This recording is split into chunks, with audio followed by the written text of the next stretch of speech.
I watched those speeches. Another man that is going places, and he's going places fast. Spectacular person, friend of mine, Byron Donalds. Byron. Thank you, Byron. I can't miss him. I can't miss him. Big and strong. A man running as a candidate, Republican candidate. I think he's going to do very well, too.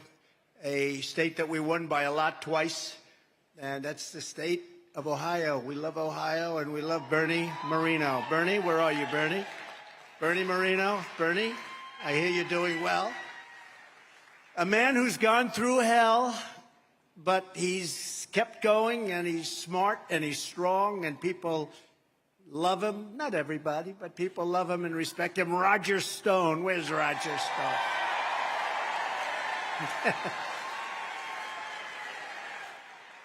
And another man, I say maybe I shouldn't be introducing him because he's a consumer man. He's not really a political man, but he turned out to be a very good political man. He understands what's happening. And every time I introduce him, he gets a tremendous applause. Mike Lindell. Mike. Good, Mike. He never lets us down. And speaking of fighters, this is a true fighter. This is a real fighter. This is not a fighter with the lips, the mouth, the teeth. This is the real deal. He's a champion fighter, UFC. He's got a huge fight coming up, one of the biggest. I don't know how the hell they do it, 400, 500 shots to the head. And he's smarter than hell. I mean, how does that work? But he's here with us, champion Colby Covington. Where's Colby? Now, if I ever saw him on the street, I'd say I could take him. But it would be over fast. It would not, if I was trying to impress somebody, it would not be impressive. Colby, thank you, and good luck with the fight. We'll try and be there. Great. Thank you very much, Colby. One of the greatest, he has no idea I'm doing this, but that's okay. Because he likes to keep his life private. He's one of the greatest businessmen in America, anywhere in the world, actually. What he's done is unthinkable, unbelievable. He took Marvel from a little company, bought it out of bankruptcy, and made it into one of the biggest, most powerful movie companies anywhere in the world. One of the largest owners of Disney stock. I don't think he's thrilled with the woke Disney, but I read today where they're going the other way now. That's good. But his name is Ike Perlmutter, and he's a spectacular man. Just spectacular. Where's Ike? Where is he? Got to be around here someplace. He wants no adulation either. He just loves working and employing lots of people. But he's done many, many companies, and he's been one of the most successful businessmen on the planet. 16 months from now, each of you will vote in the most important election of your lifetimes. This will be the most important election. With your country, your freedom, and your future on the line, we are in trouble. This country is in trouble.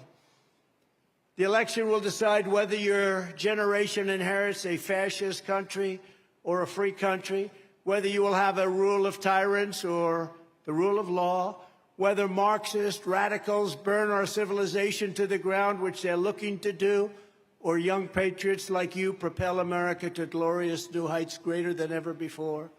Side by side, we're going to fight, and we're going to win. We have no choice, actually.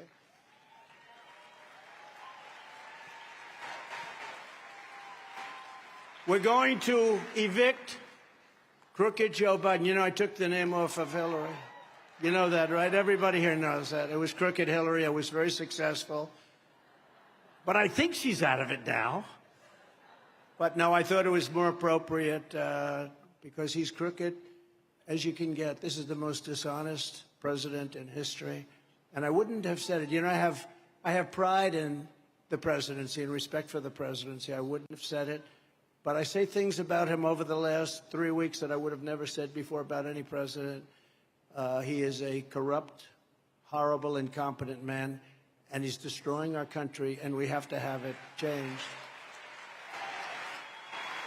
And with God's help, we're going to save America on November 5th, 2024. And when I said originally in 2016, it's the most important election, I meant it. This is far more important. This is far more important because our country is ready to go down. ready to go possibly into World War III, and this won't be a war like others. This will be a nuclear war, and the level of destruction, it's called obliteration. It's not two army tanks going back and forth shooting at each other. This is big stuff, and we have a man who's grossly incompetent, who doesn't even know where he is, who can't put two sentences together.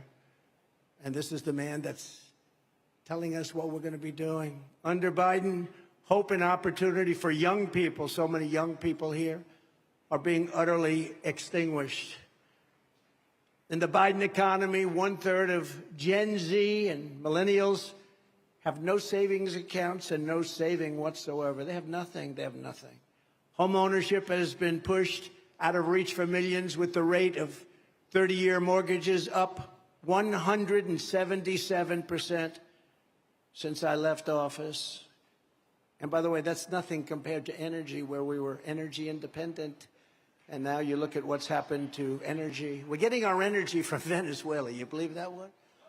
Real wages collapsed 26 months in a row. Real wages, because of inflation and various other things that are happening. Typical Americans have seen their incomes crushed by $7,400 a year since Biden took office. Think of that, each year, $7,400. That comes out of very, very official offices. This is the number, the biggest pay cut in many decades. Nobody's really seen anything like it, I don't believe. Millions of illegal aliens have stormed across our borders. It's an invasion of our country. That's an invasion just like a military invasion. Our rights and our liberties are being torn to shreds, and your country is being turned into a third world hellhole ruled by censors, perverts, criminals, and thugs. But as I stand here tonight, I know that the young conservative warriors, and you are warriors, of Turning Point will never let this happen. You can't let this happen.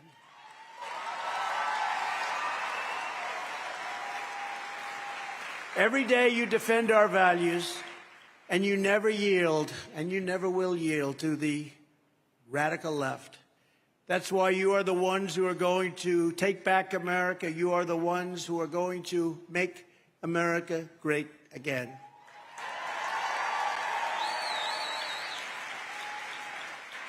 From the earliest days of our republic, every generation has been called to defend America. You always have that defend, but people say it not with the bravado that they say it now, because now they really mean it. We're in big trouble. Today, the greatest threat is not from the outside. The greatest threat is the sick, sinister, and evil forces trying to destroy our nation from within. If you have the right leadership, China's not a problem. If you have the right leadership, Russia's not a problem. They would have never done what they did. Believe me, they would have never done. And I spoke to Vladimir. Did you see the other day, 2 days ago, he's talking to the president of Ukraine, and he said, Vladimir, he meant Zelensky. Vladimir over here. Oh, I mean,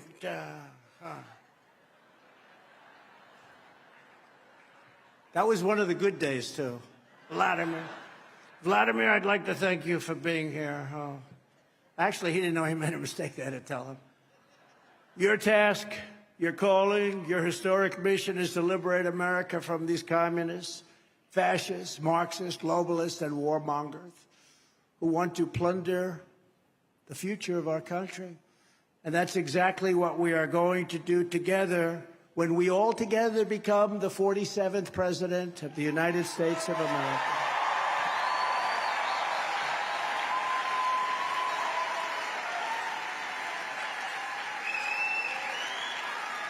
Thank you very much.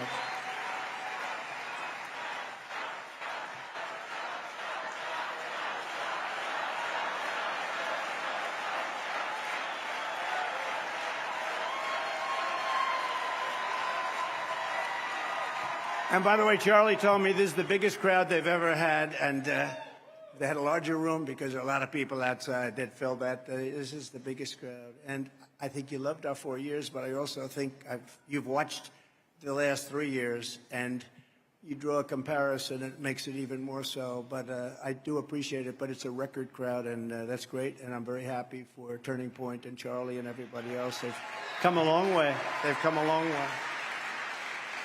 I will quickly stop Joe Biden's inflation nightmare, worst inflation in many years. They really don't know how many. They say 52, but I think it's much higher than that. Restore energy independence and bring down interest rates so that young people can once again afford to buy a house and a car, the basic American dream.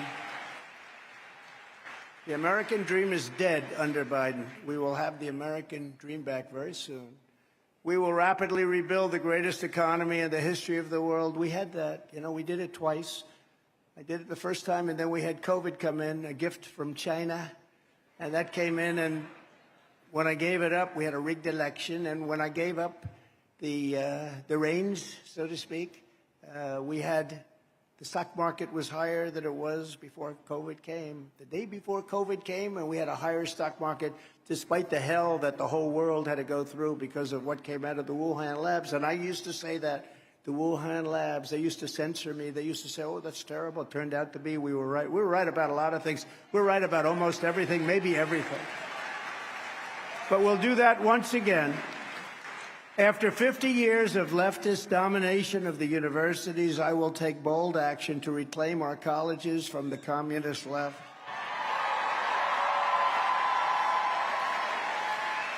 Anti-American radicals will no longer be given a free hand to dominate our institutions of higher education. Using my leverage, and it's a tremendous leverage, and I used it before very well. You know, we put penalties on them if they wouldn't let conservatives or anybody speak. Big penalties. All of a sudden, everybody was invited to speak.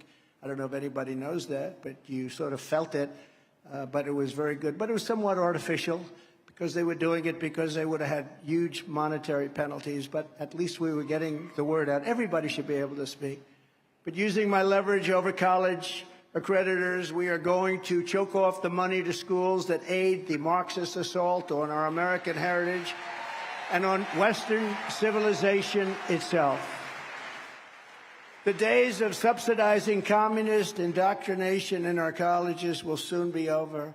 And, you know, I will say this. This is I would say, very largely conservative group. I call it common sense group because I think a lot of conservatism is common sense.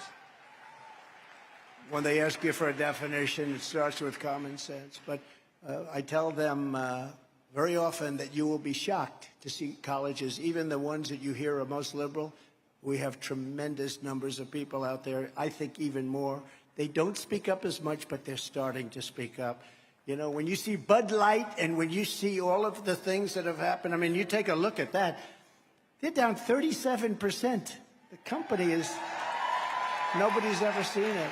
And, you know, the radical left has always used that. They've used their buying power. They'd sort of name a company, go after a company. We've never done it. That just happened by osmosis, actually, but it's also happening. I heard Target mentioned today and various others. And we have tremendous power to make sure that our country goes down the right tracks.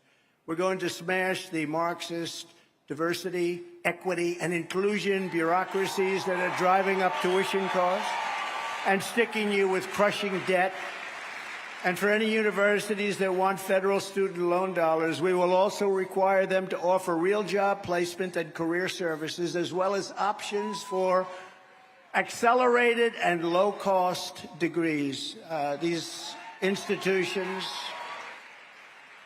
have gone up. The pricing has gone up more than just about any industry. You look at their costs, and they drive them up because the federal government gives loans to everybody. So it's more expensive, but somebody has to pay back that loan, except under Biden. But the Supreme Court decided that that wasn't going to happen. My administration will strictly enforce last month's landmark Supreme Court decision to move our country forward with a merit-based system of education. In other words, if you get great marks and if you've worked hard and you did all of the things, you're going to get into that college. Somebody with half of the energy and the marks and all of the things necessary to get in, that's what we have to have. We have to have our absolute most brilliant people. This is such a competitive world. We have to have our most brilliant people going to the most brilliant schools and universities. And now that's what we have. These are some of the things that we've done for this country, and they are big. And a lot of them people didn't think would happen. And if colleges persist in continuing to violate your civil rights, we will have their endowments severely taxed and fined, and a portion of the seized funds used as restitution for the victims of these racist practices. They're really racist practices. In addition, I want to close the Department of Education and move education back to the states where it belongs and where parents have total control of their children's lives. That's a big thing. You know, we have the worst education system just about in the world. We spend more per student by double and triple than any other country. And yet we're ranked at the bottom of the list. Like out of a group of 40 nations, we're 38, 39. And yet we're double and triple per pupil the cost. We're going to move it back to the states, let the states. We'll have a little tiny little, just to make sure they're teaching everybody English, you know, a little bit of guide.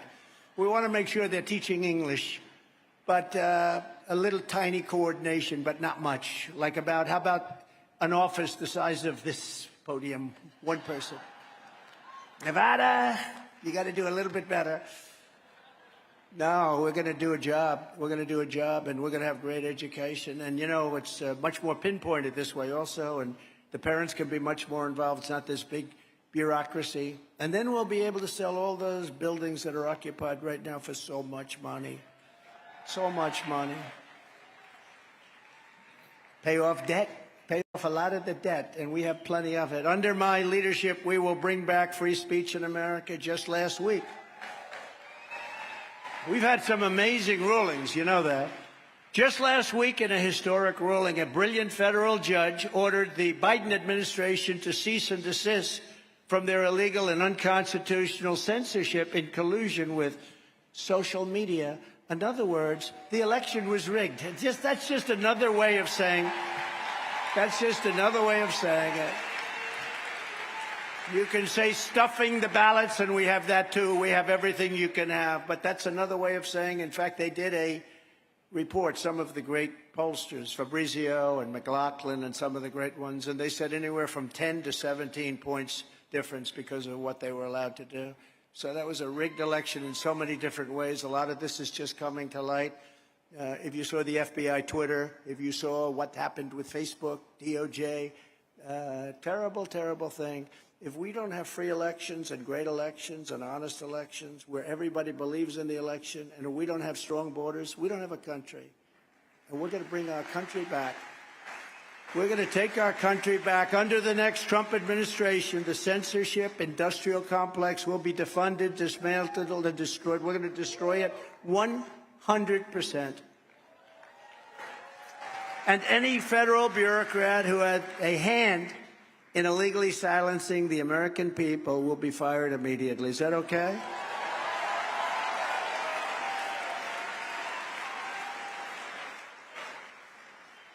This is just the start of what we will do for America's young people. We have to do it for the young people because the young people want to have a great country as they get older. They want to have a great country for their children and their grandchildren. It's no surprise that we're very big in the polls, very, very big. We have been like a rocket ship. It's been very nice to watch. I'm pleased to report that I heard you weren't too happy with this particular network, Fox. But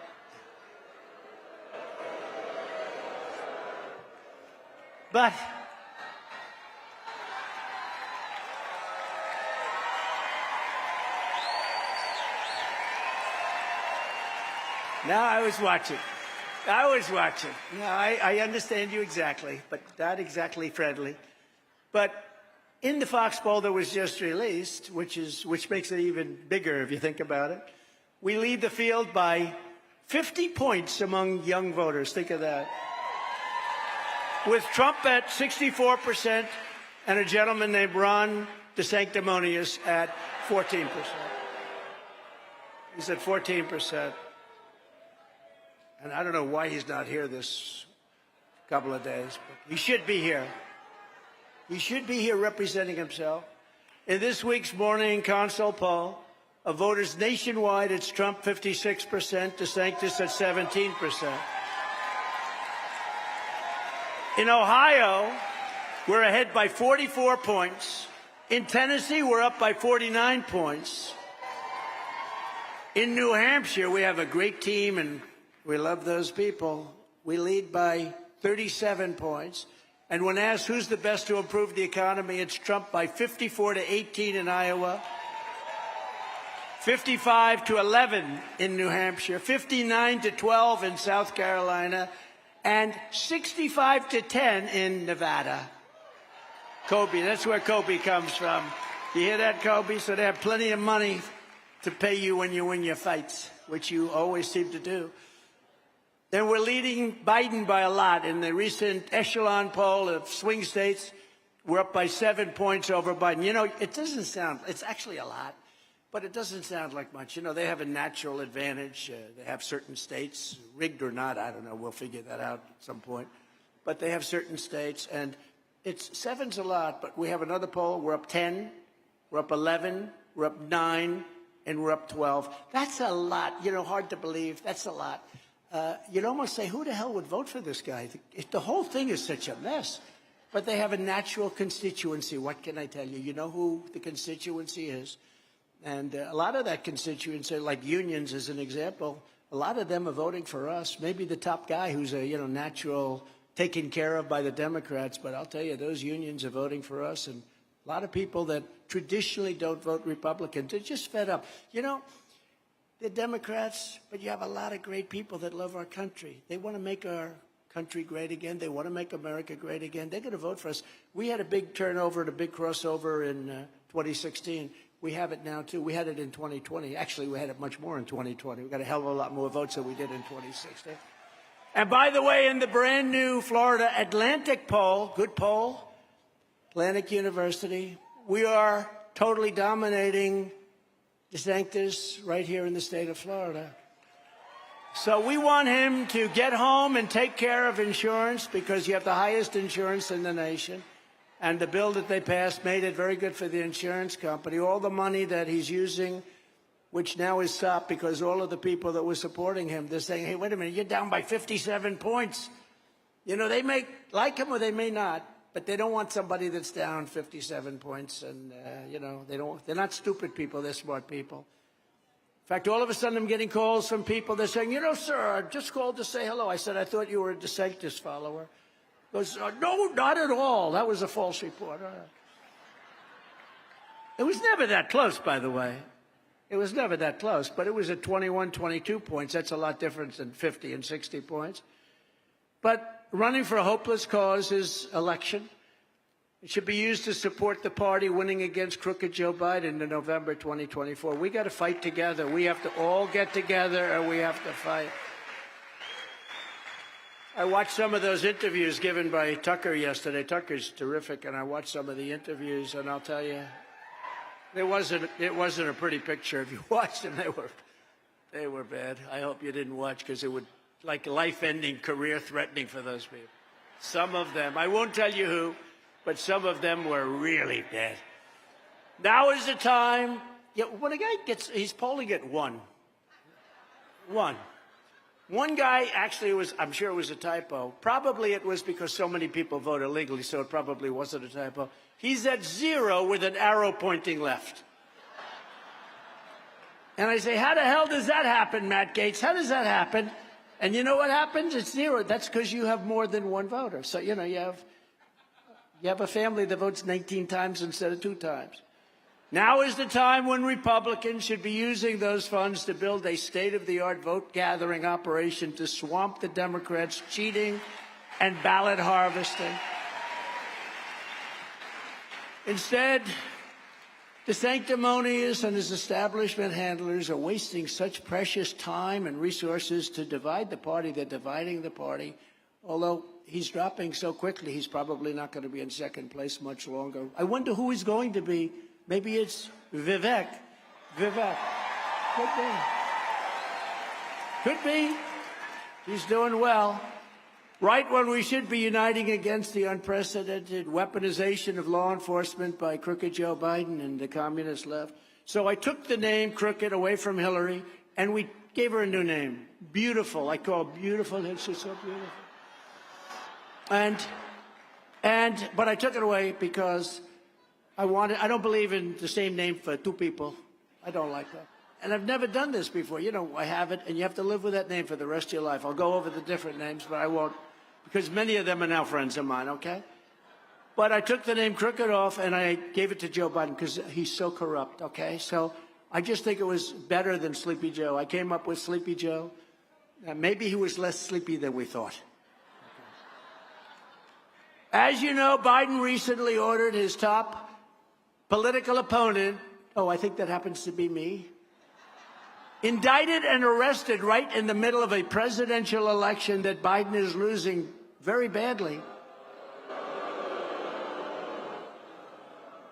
This is a continuation of the greatest witch hunt of all time, which has been fully exposed in the Durham report, the IG report, by Inspector General Horowitz, who did a fantastic report, and by great writers, journalists, and pundits all over the world, like John Solomon, Lee Smith, Greg Jarrett, Sarah Carter, and so many others.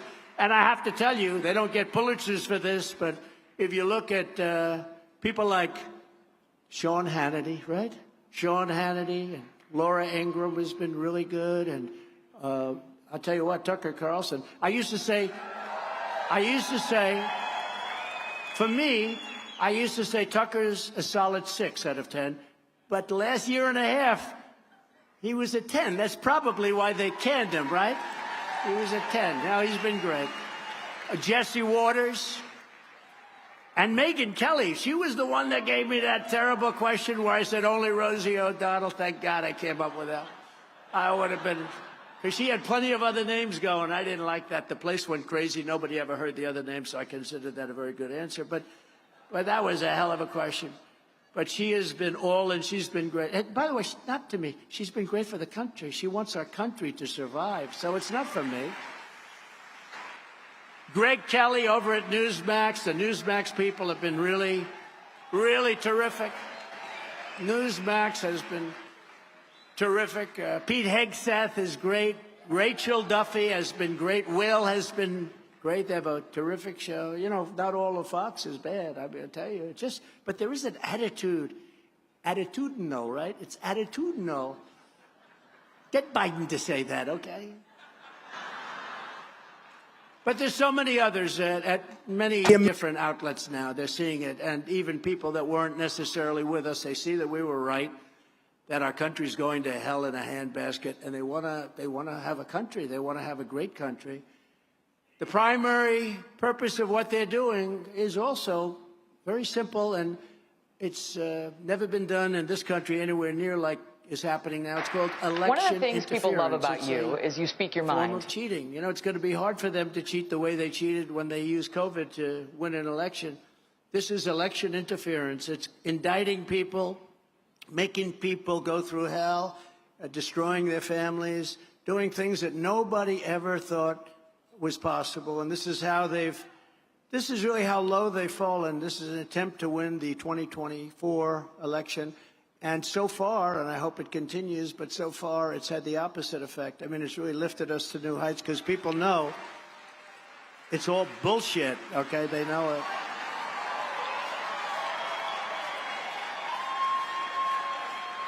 They rigged the presidential election of 2020. We're not going to allow them to rig the presidential election of 2024. And Charlie and all of the people at Turning Point, I know, are going to be very active in the election. Very, very active. One of the things people love about you is you speak your mind and you don't use a politician's filter. However, that is not without its downsides, in particular when it comes to women. You've called women you don't like fat pigs, dogs, slobs, and disgusting animals. Your Twitter account... Only Rosie O'Donnell. No, it wasn't. So terrible to this country. The only thing I can say is we've now seen how bad it is, how bad their policies are.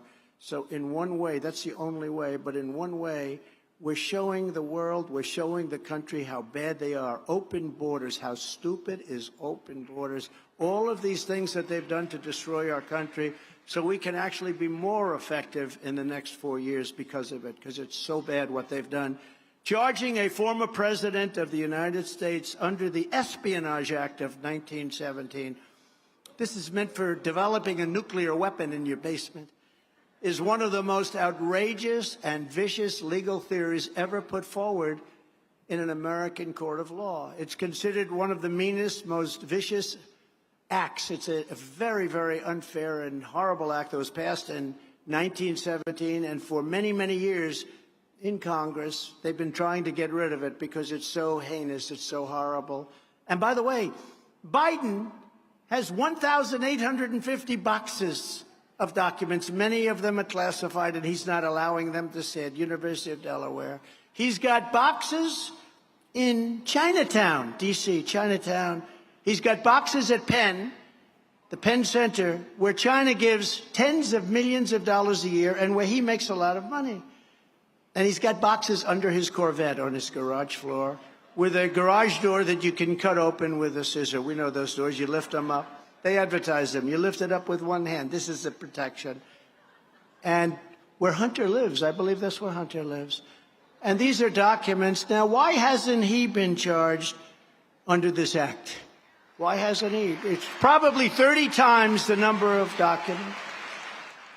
And I had the protection. It's not the protection, it's the law, but I had the protection of the Presidential Records Act. And they don't. It's never been used, this act, this heinous, horrible act, has never been used before for this, anything like this. But it shows you how nasty and horrible this administration is. These are nasty, horrible people. The espionage, think of that, the word espionage.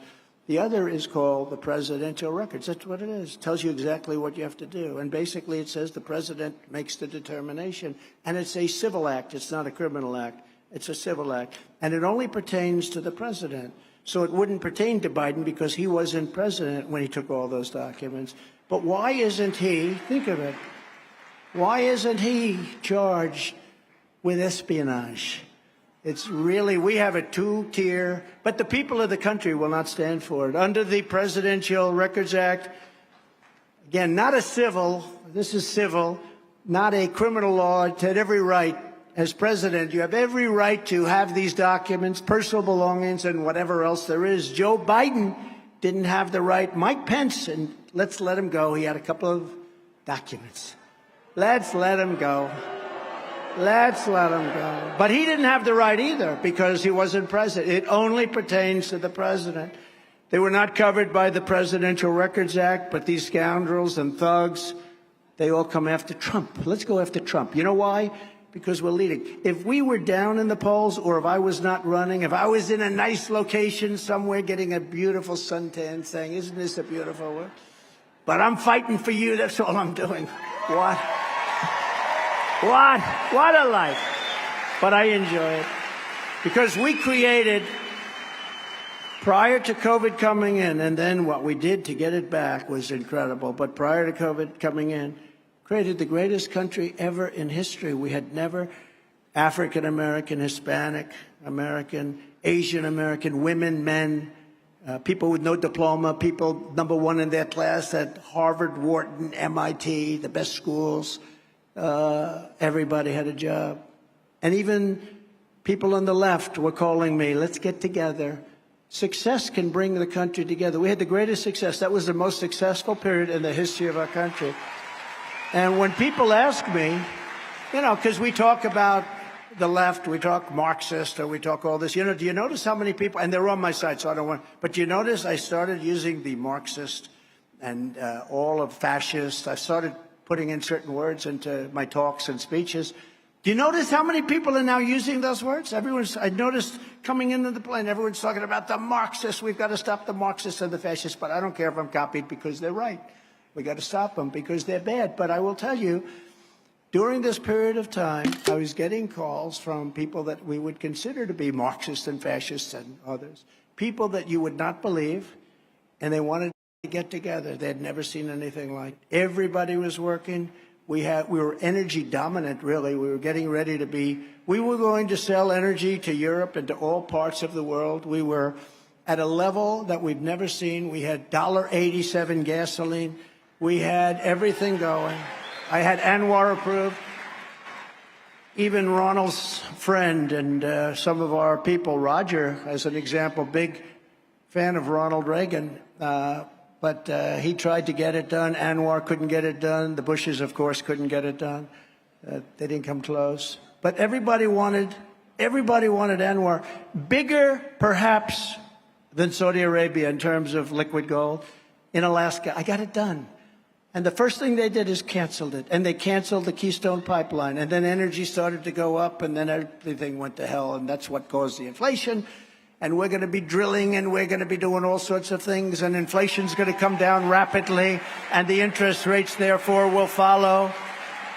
And we're going to have a country that I think it'll be unprecedented. The one thing we have to do is we have to get a lot of the criminals that have been allowed to come into our country. We have to get them out because we have some bad ones. The crucial legal precedent is laid out in the most important case on the Presidential Records Act ever on this subject, known as the it's Bill Clinton socks case. You know why socks? Because he took it out in his socks.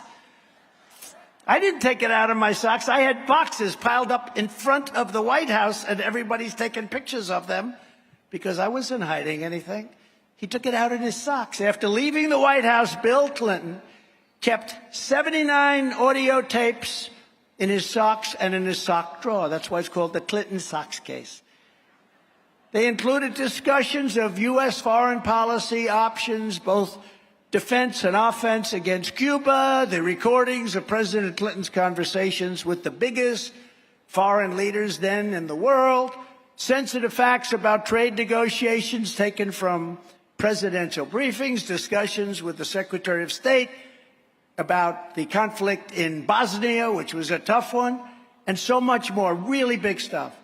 Took it out. These were recordings. Took them out in his socks. They found him in his sock drawer. Nothing happened to him. Not only was Bill Clinton never even considered for criminal prosecution based on the tapes he took, but when he was sued for them, the government sued him civilly, not criminally. They didn't say you're going to go to jail under the Espionage Act. But when they sued him, he won the case.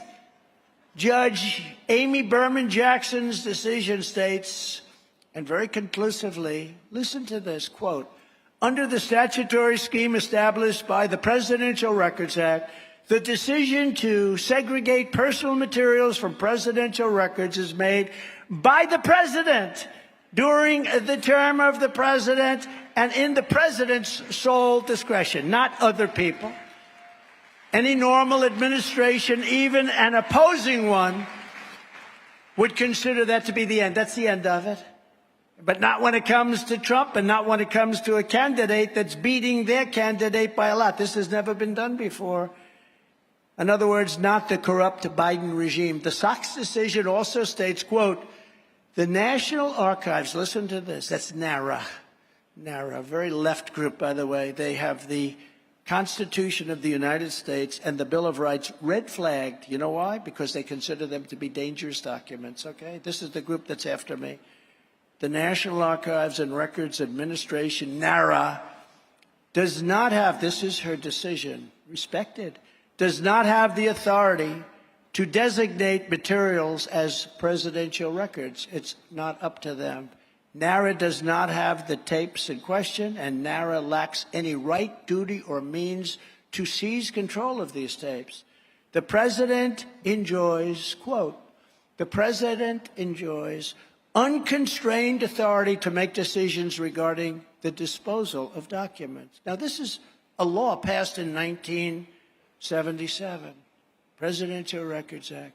Neither the archivist nor Congress has the authority to veto the president's decision. Totally up to the president, which is me.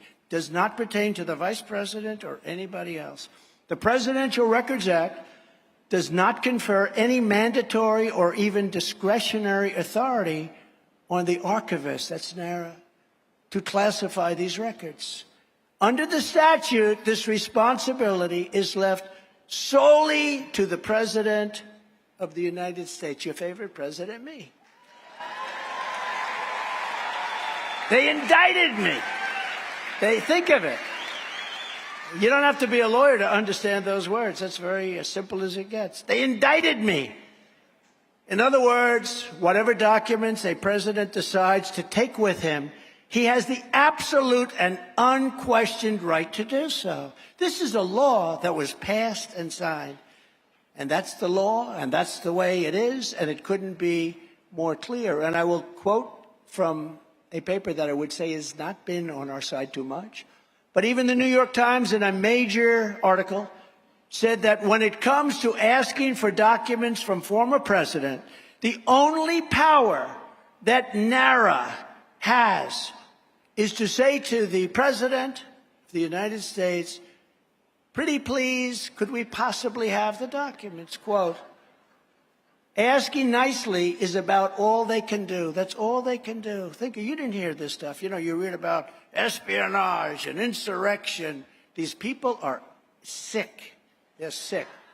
And yet, they reported me to the Department of Justice for criminal prosecution. Now, you hear what the law is. That's the law. By the way, there were many other cases that back that up, too. I didn't even know that until 2 days ago. Many other cases back that up. Nothing like this has ever happened to our country before. That is why no other president, even those who kept far more documents than I, like Biden, who wasn't president, and that's very dangerous, by the way, because he doesn't come under the Presidential Records Act. When he took all this stuff, he wasn't president. But it's never even been investigated. Nobody else was ever even investigated over this, let alone charged with a very severe crime. The good news is the people understand it, they get it, and that's why we're leading by more points than we were doing very well, but it went up. Who else gets indicted and their poll numbers go up? The reason is because people understand it's a political way of interfering with the election. I always had tremendous respect for the office of the president. I had tremendous respect, beyond respect. So I never hit Biden as hard as I could have, or as hard as I should have, to be honest with you. I never did. I just had too much respect for the office. Even the office of vice president, he was vice president. But now with my indictment, I mean, they arrest you. Think of it.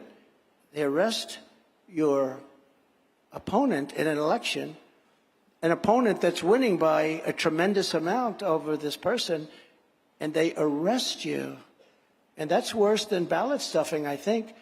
But it should have the same kind of an impact. But they didn't know. When they raided Mar-a-Lago, which is unprecedented, they took away, you take a look at the Fourth Amendment, I mean, they took away my constitutional rights. They raided my home. Think of it, FBI agents pouring into a house, carrying guns of a former president of the United States.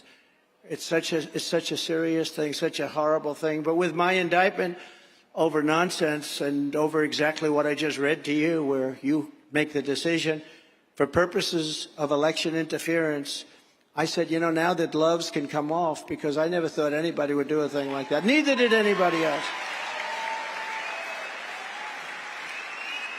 So we'd be rough, politically rough, but we would never like this, because I would never have said this, even though it's true. But I don't think I could have said it before. But now it's very easy to say Biden is the most corrupt president in the history of our country by far. Every time the radical left Democrats, Marxists, communists, and fascists indict me, I consider it to be a great badge of honor and courage. I'm doing it for you. I'm being indicted for you. Better me than you, right? Just sitting there saying, hey, I'd rather have it. We love our president. Let them indict him. We don't want to be indicted. And I believe the you is more than 200 million people that love our country, far more than 200 million. Meanwhile, as we've been persecuted for 7 years, because this didn't just start with the boxes. I call it the boxes hoax. It's a hoax. But this didn't start with boxes. This started 7 years ago when we came down the escalator. Your great First Lady, future First Lady, at the time.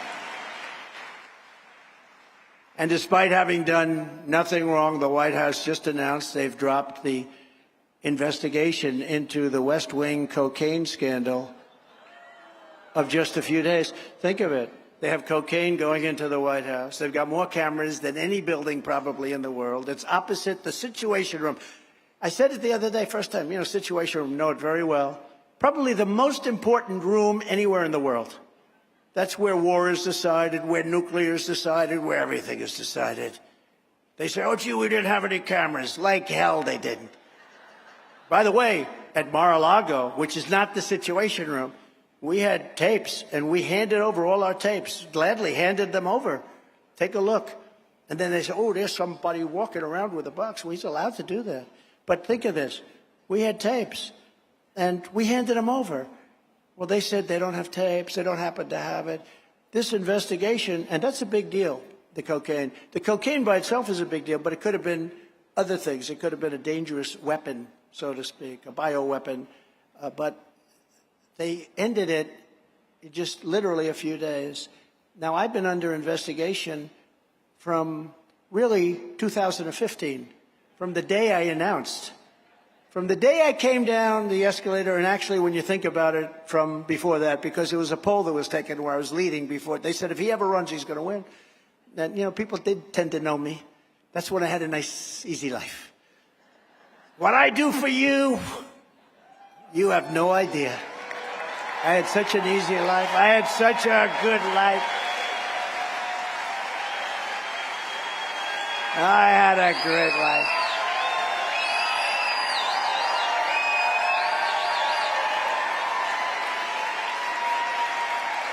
But I'm very glad I did it.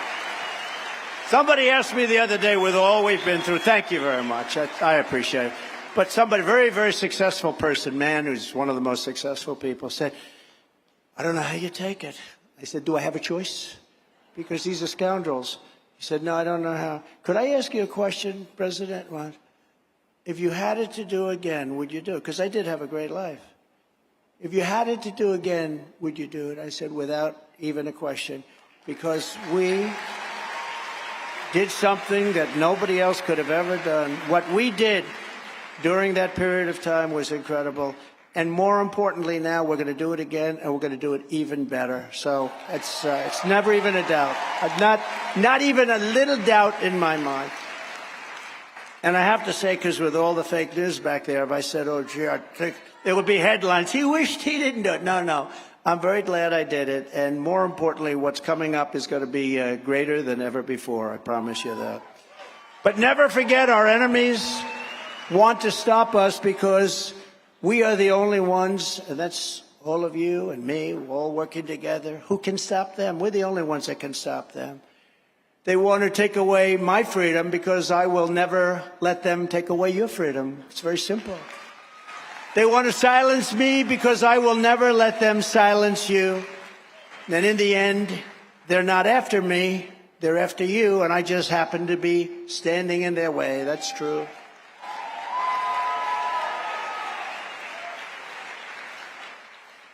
But I was starting to say a little while ago that if I were, instead of leading by 30, 40, or 50 points or whatever, a lot, if I were, I noticed Megan, I saw her a little while coming in, it's on the television, and I was watching, she was great, and she said, you can't beat him, he's got like a 40 or 50 point lead. But, if I didn't have a 50, let's say I was losing, or let's say I wasn't running, none of this stuff would be happening. None of it would. If I were down by 20 instead of up by 50, maybe I'd have to be down by 30 or 40.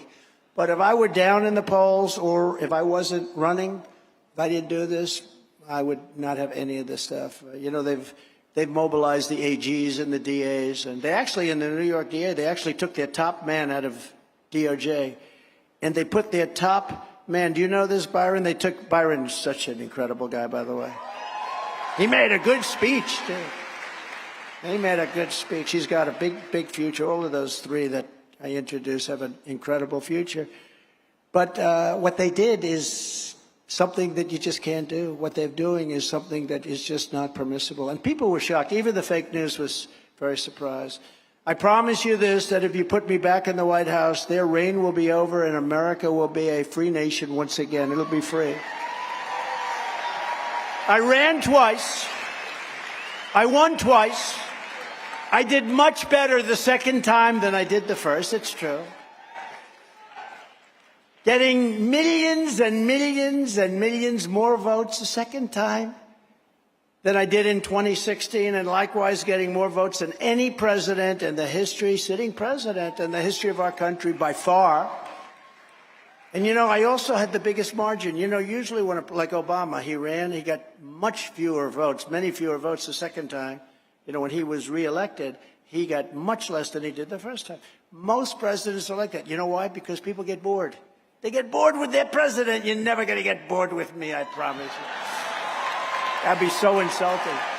That'd be very insulting. But from a voting standpoint, no president has ever gone up that much. I went from 63 million. We got 63 and we won.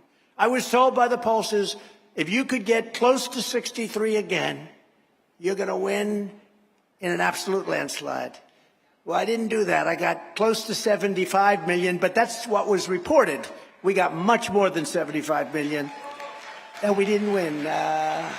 So explain that one, but we won. And now we're going to do it a third time, and there are going to be no mistakes. We're going to be watching that. We're going to swamp them. One way you really win, you swamp them. You get so much. There's only so many ballots they can produce. And you know what I mean by that. So we're going to swamp them. And I've never seen spirit like this. We've never had, you know, we had great spirit in 2016, and we'd have rallies with 25, 30,000 people. We had a rally the other day in South Carolina where we had over 80,000 people coming on just a few days' notice. It was incredible.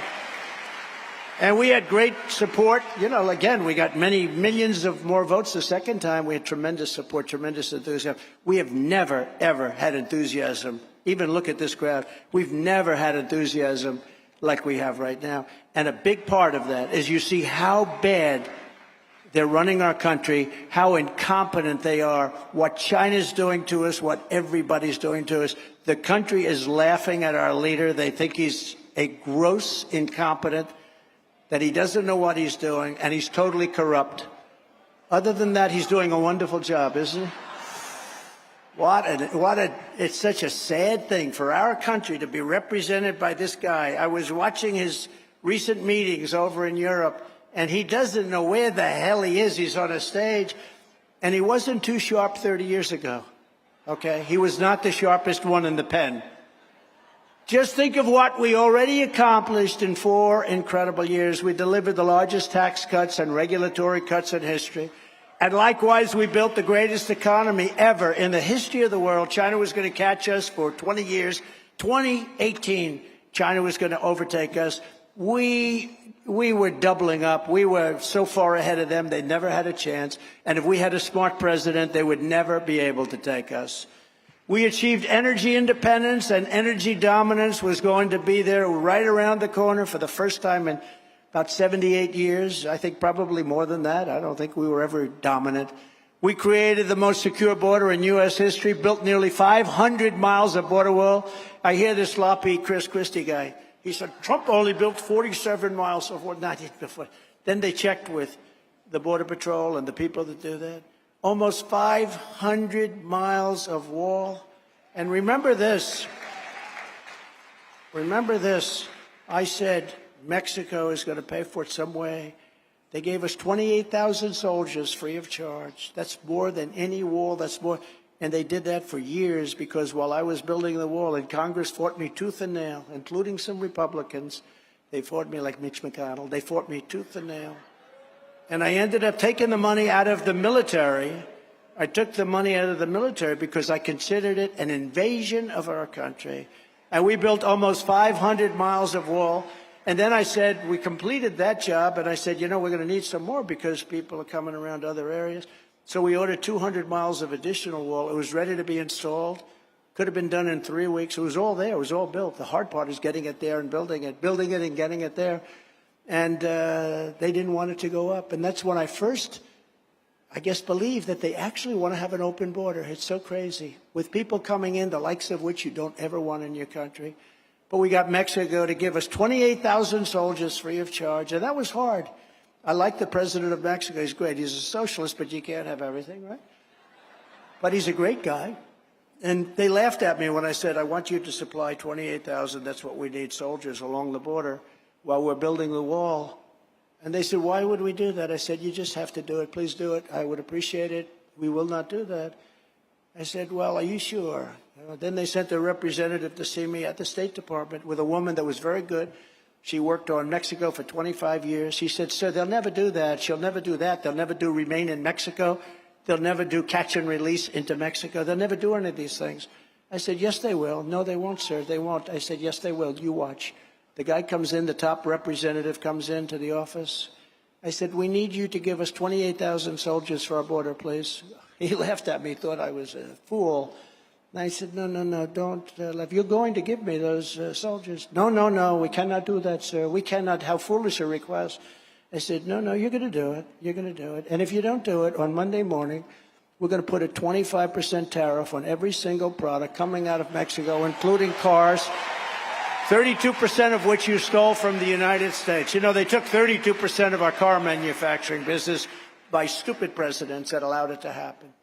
We didn't allow it to happen. Now it's happening again. I hate to tell you, Michigan and all the states that are so good, it's happening again. They're taking the car business. The electric cars are not going to be built here. They're going to be built in China mostly. But I said to him, I said, I'm signing this, 28,000 soldiers, and what's the story? Sir, I'd like to be able to make a call. Do you mind if I come back? So I told him about the 25% tax tariff. And he comes back about 3 minutes later. Sir, we'd be delighted to supply you with 28,000. We would be delighted to give you all the soldiers you want. Please don't do that to us, sir. Please, I beg you.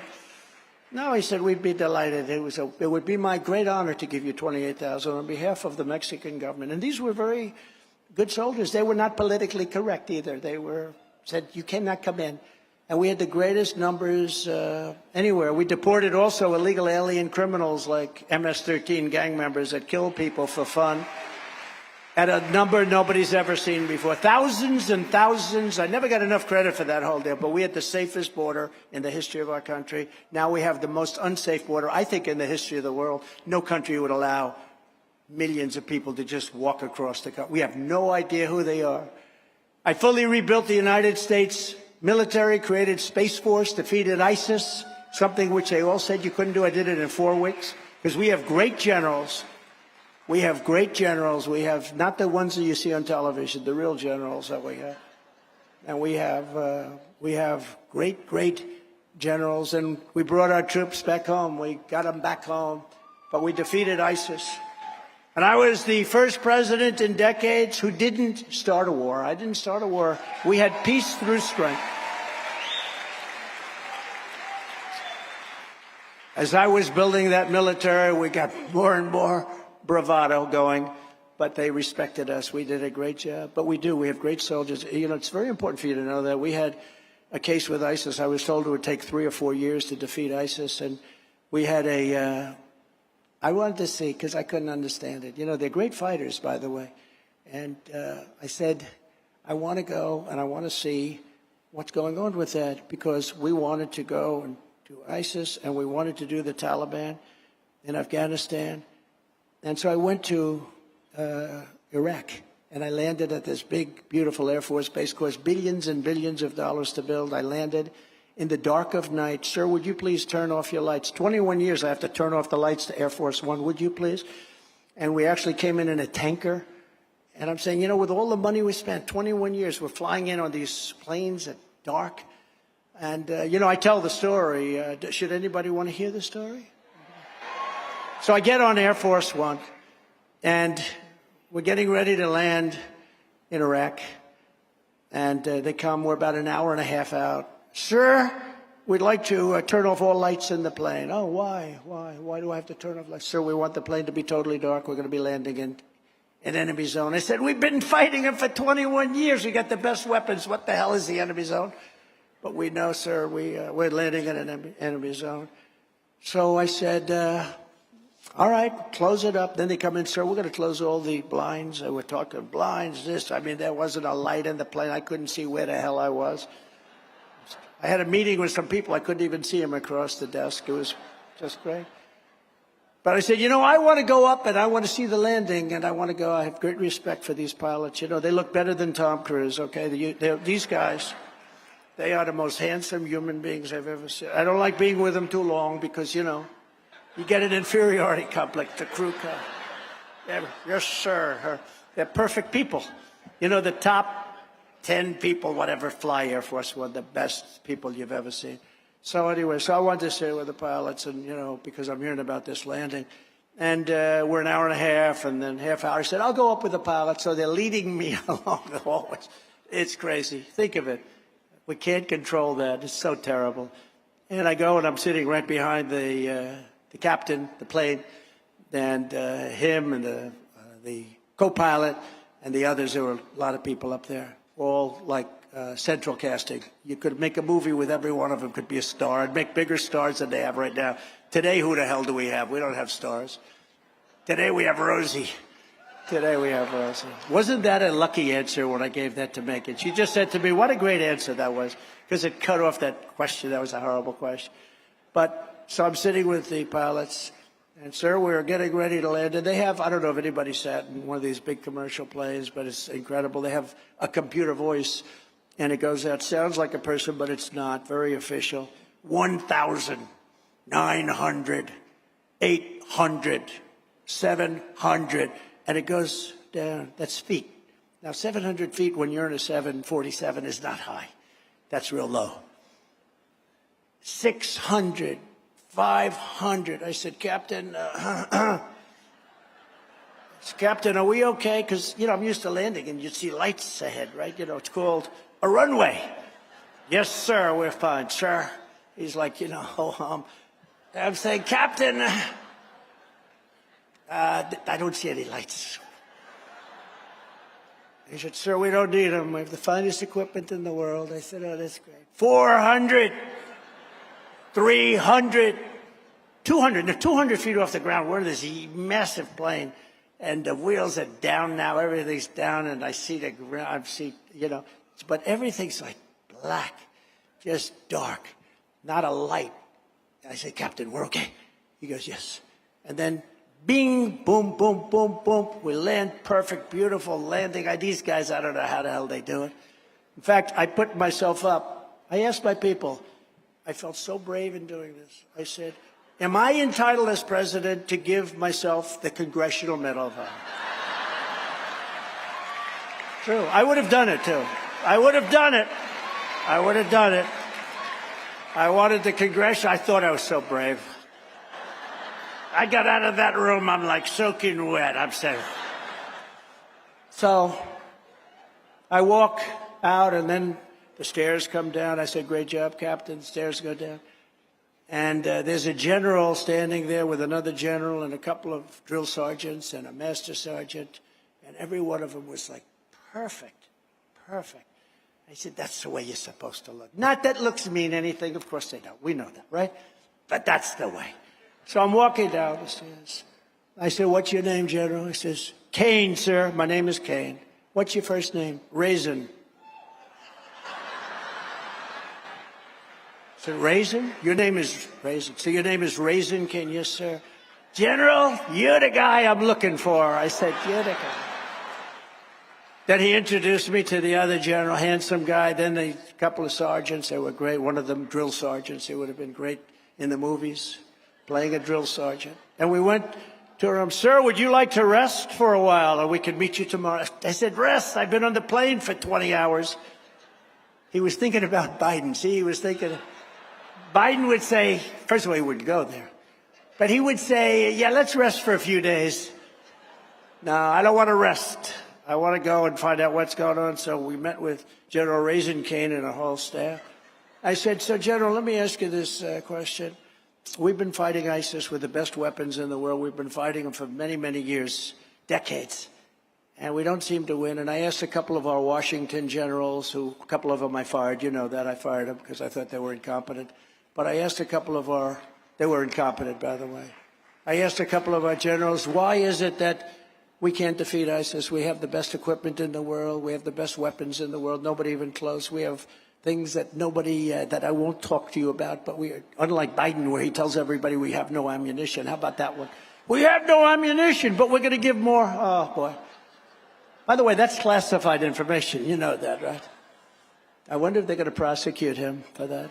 What a stupid thing to say, though, if you're running, what a stupid thing to say you have no ammunition. So I said, so, General, they're telling me it would take years to defeat ISIS, and they're not sure they can do it.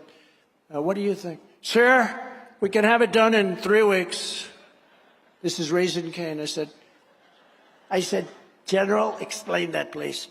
Well, sir, when we were here, we only attacked from this base, and this base is very far away. By the time we got there, we had to come back. But we have many satellite bases, and we have other bases in the area. And, sir, we'll hit them from the front, and we'll hit them from the back, we'll hit them from the left, the right, we'll hit them from above, and we'll even go underground if necessary. We'll hit them from so many locations, sir, that they won't know what the shit is happening. True. And I said, how sure are you of that? He said, sir, 3 weeks, maybe 4, but you'll have time left over. Now, you have to understand, I was told in Washington this thing would take years and years. We've been fighting it for years and years. That's why I went to Iraq, to find out why can't we win? Why can't we do this? Why can't we defeat ISIS? Okay? The ISIS caliphate.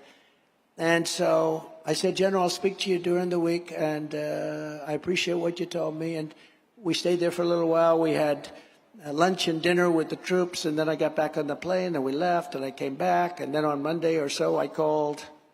I said, you sure you can do it, General? I'm sure, sir. We can do it, sir. I said, good, General, let's go do it. And he just went wild.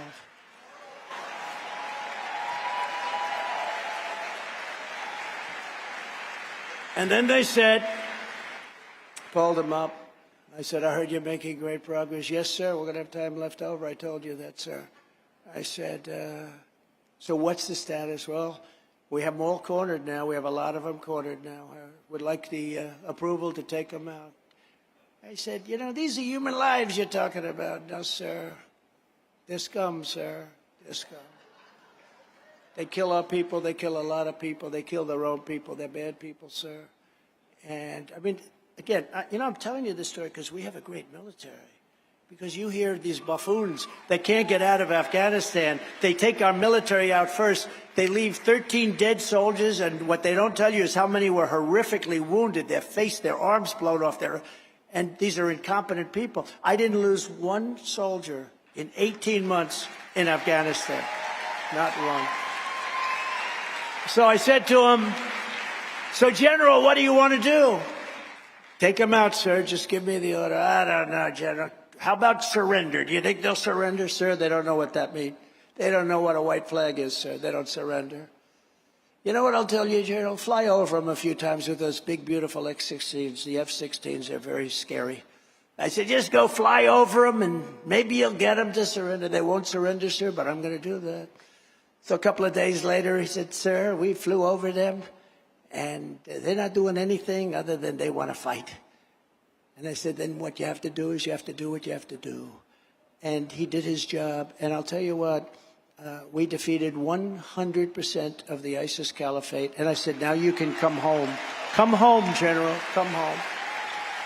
I tell you that story because it's important for you to know our military is great. We just have incompetent leadership, grossly incompetent. And when Putin went into, look, I mean, it's so sad to see, when he went into Ukraine and he, did what he did, he would have never done that. In a million years, it wasn't going to happen. I used to talk to him. It was the apple of his eye. I knew that. I knew him very well. I actually had a very good relationship with him. Everyone said, oh, that's horrible. Don't forget, I'm the one that closed down his pipeline. I'm the one that gave them the javelins, the anti-tank buster. When they say Obama gave him sheets, Trump gave him javelins. I was the worst thing that ever happened to Russia, but I got along with them. But think of it. I closed down the biggest job they ever had, which was a pipeline, which was going to make them so much. Biden, in his first week, approved the pipeline and let Russia build it. I had it turned down. They had started it. It was almost finished, and I stopped it. Who could do that but me? Nobody else is going to be able to do that. Nobody. I mean, I look at all these candidates, and they're lightweights. But no, nobody else is going to be able to do that. So I stopped that, did so many other things. And then the disinformation Democrats, these people are disinformation, it's all they're good at. They say, Trump is soft on Russia. I was soft on Russia. We wiped out all those tanks with the guns. I gave them, and all the sanctions I put on. And yet I got along with Putin. But the apple of his eye was Ukraine. I said, Vladimir, don't do it. It'll be so bad for you if you do it. We will hit you harder than anybody has ever hit you. You got lucky with Germany, they froze. You got lucky with Napoleon, they froze. We're not going to freeze. You know, missiles aren't freezing as they're pouring. And he didn't believe me, but he believed me 5%. That's all we needed, right? And I had the same conversation with President Xi of China. It was the same conversation with President Xi. I said, don't go into Taiwan, President. And I had a great relationship with him, too. You know, it's funny. The ones I got along with best were the tough ones. The weak ones, the weak, squeamish ones, I didn't get along with them so well. You know, I could give you some names, but I won't bother. But the tough ones, Kim Jong, he's going, please give us.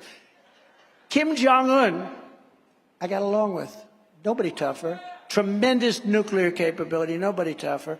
When we came down and when I had that little session, seating session, which is traditional with President Obama, he said, the single biggest problem we have is North Korea. I said, have you spoken to him? No. Have you called him? No, but he actually did 11 times, according to Kim Jong-un, which I believe. There aren't a lot of phones over there. They have one phone in the communist headquarters, so it's not a lot of phones. But we went very nasty. It was a little rocket man, remember? And it was all the different things. I was calling him names. He was calling me names. He said, I have a red button on my desk, and it works for nuclear. I said, I have a bigger button on my desk, and my button really works, you know? And it was sort of dangerous. A lot of people thought it was dangerous. Then all of a sudden I got a call. I'd love to get together. And we got together. We saved the Olympics in South Korea. Nobody was going. Nobody was buying tickets. They didn't want to be bombed out of the stadium. And as soon as that happened, we even put North Korea into the Olympics. It was a whole thing. We did a great job. We get no credit for it, but we did a phenomenal job. And there was no threat of nuclear. Remember, I went there and I walked across. Secret Service and all of the people said, please don't walk into North Korea, but I did. I walked into it, and boy, there were a lot of guns pointed at me, I'll tell you. But we did, and we got along with them great. And we would have had to deal with them had the election not changed. We would have had to deal with Iran. Iran was dying to make a deal because we had them cut off. I told China, if you buy any oil from Iran, you're not going to do any business with us. And they stopped buying oil. Everybody stopped. They were ready to make a deal. We would have made a deal that was great for everybody. No nuclear weapons. You can't give them nuclear weapons. Now they're going to have a nuclear weapon. Now you have, think of this, China is building in Cuba. Okay, does anyone know that? They don't even talk about it. The fake news, they don't want to mention it because it's so bad.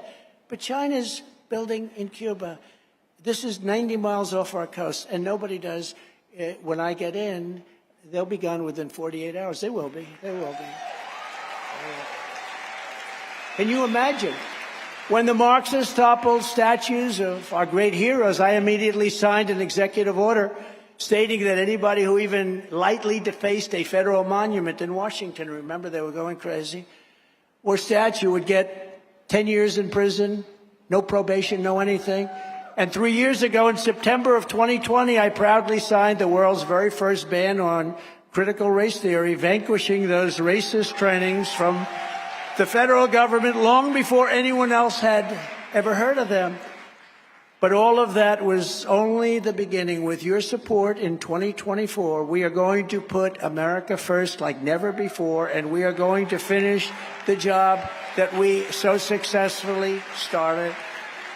You know, many people, it was 4 years, but many people say it was one of the most successful presidencies ever. Some people say it was the most successful presidency. When I get back into the Oval Office, I will totally obliterate the deep state. They will be obliterated.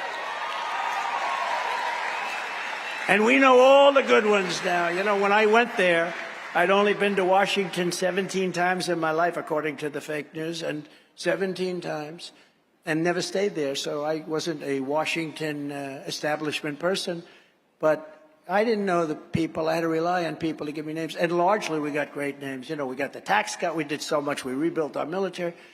But there are people that I wouldn't have put there. And I will fire all of these corrupt bureaucrats, because now, better than maybe anybody else, I know the great ones, I know the smart ones, I know the dumb ones, I know the weak ones, I know the stupid ones, but I know the ones because I know everybody in Washington. I got a PhD in learning about the people of Washington, and those people that I introduced a little while are at the top of the list too, I will tell you that. And we will create a Truth and Reconciliation Commission to declassify and publish all documents on deep state spying, censorship, and all of the corruption that's gone on in our country. And before I even arrive at the Oval Office, just all I need is the victory. I don't have to be there yet, but the victory. Shortly after we win the presidency, I will have the horrible war between Russia and Ukraine totally settled. We'll get that settled very quickly. As I said 2 days ago, Biden gave up a lot of secrets about the condition of our country and our military with the ammunition, which is very, very classified, and the cluster bombs going to Ukraine. And just the other day, he announced he's sending thousands and thousands of troops, despite the fact that the U.S. military has been so badly depleted already. We're sending thousands of troops. And the problem is we're in there for almost $200 billion, and Europe is in there for $20 billion. Now, Europe is the same size as us approximately. If you add all the countries, they're approximately the same size as us, as the United States. And why aren't they paying the same amount or more? But they're not. Not a single American mother or father should have to worry that their child will be sent to die in Eastern Europe. And I'll make a deal that's fair for Ukraine and fair for Russia. I mean, we got to make a deal. When I was on this crazy show on CNN, I don't know if anybody got to watch it, the town hall. You know, they supposedly got the highest ratings in 11 years, and they ended up firing the president over it. So we must have done well. They fired the president. It's supposed to be the opposite. You get your highest ratings, then they should give him a raise, right? But this conflict has to end, and when I'm president, it will be done very quickly, I believe in 24 hours. Now, somebody like Ron DeSantis cannot do it because he's owned and controlled by the globalist establishment who always puts America last. We all saw how quickly DeSantis reversed himself on Ukraine. You know, it's funny, the other day they were doing a straight news show, and they said, and ladies and gentlemen, we have Ron DeSantis here, and they screamed, no, it's DeSantis, you know. So that's called good branding. They can't even get his name right. The guy's introducing him as DeSantis. I love that. By the way I feel about him, just so you know, because it's a very personal meeting, it's a Saturday. We have nothing to do, right? We have nothing to do. But the way I feel, I got him elected. They'll tell you that. He was dead. He was losing to Adam Putnam by a margin like 30 points, some massive margin. It was over. Putnam had 30 million. He had no money. He came to see me. He said, he's looking for a job as a lawyer or something, pizza parlor, lawyer, and he'll take anything. He begged me to endorse him. I said, listen, if I'm Abraham Lincoln, if I'm Lincoln and Washington together, we gave you a joint endorsement, you can't win, you're too far. No, sir, if you endorse me in the state of Florida, they love you in Florida. If you endorse me, I'll win. And he helped me on impeachment hoax number 1 and 2 a little bit. Not nearly like a great Jim Jordan or any of those guys, but, you know, he was one of 175 congressmen, because about 175 would go on television. And I'd see him on television a little bit, so he was fighting. And I didn't know Putnam. So I said, you know what, Ron, let's give it a shot. So I said, give me something you'd like. He gave it to me. I thought it was terrible. I rewrote it. And he went up like a rocket ship. He went up so fast, and he ended up winning the primary very shortly thereafter in a landslide. Then he had to get the guy who, as you know, was a crackhead. But at the time, they thought he was the next great president. He was going to be a president of the United States, a handsome guy. He was going to be the president of the United States. And by the way, I will take Byron over this guy. This was not a good representative. This was not a good representative, Byron. But he was a handsome guy, looked good, spoke well, everything was good, and pretty much unbeatable. Him and Stacey Abrams, she was the hottest woman, he was the hottest man. They were going to have a great future. Didn't work out that way. But they took him, and Ron said, I don't think I can beat him. I said, you'll beat him. I did 3 rallies thousands and thousands. You know the rallies, they're the greatest. We're starting the rallies again now. But the rallies are the greatest. And we had 3 of them, and he ends up winning. And he said, I won. I said, yeah, I told you you're going to win. Then 3.5 years later, they scream out a question to him. Will you run against the president? Will you run against him? He goes, I have no comment. I said, no comment? That son of a bitch is going to run against me. I got him elected. So if anybody has any questions as to why I take it a little personally, I do take that a little personally. I know I'm not supposed to. You know, a lot of pro-politicians say, don't ever tell a story like that. People don't care about loyalty. I said, I think they do care about loyalty, okay? I actually do. But I'm the only one that can make this promise. It's a big promise, especially for you in this room, because you're young and you have a big life ahead of you. I will prevent World War III. We're going into World War III. This whole thing about sending troops, there's going to be a point at which it's not going to be stopped. To stop the destruction of our national wealth, I will impose a border tariff on all foreign-made goods, everything coming into our country. They're ripping our country, and we're not going to let. We want our products made in American factories by American workers in Florida and other states. And I will also pass what we'll call the Trump Reciprocal Trade Act. That means that if China is charging us 100% for something, we will charge them 100% for something. If they're 150, we will charge. Right now, they charge us 100. Now, I built it up because we took in billions and billions, hundreds of billions of dollars from China with the tariffs I put on. They want to take them off so badly, but they don't have the courage to do it because politically, I think it would be disaster. But more importantly, financially for us, it would be a disaster. I saved the steel industry. The people that love me the most are the steel people, because you wouldn't have a steel industry right now. So if we had a war against China, we'd have to get our steel from China. Does that work? I don't think so. We need some tanks. We need steel. Let's get it from China. No, we saved the steel industry. We will gain total independence from China, and we will hold the Chinese Communist Party accountable for unleashing the China virus upon the world. We will do that in some form, I will immediately terminate every open borders policy of the Biden administration. Under Biden, other countries are emptying out their prisons, insane asylums, mental institutions, and dumping everyone, including the most vicious terrorists in the world, right into the USA. I have something. Did anyone ever hear the snake?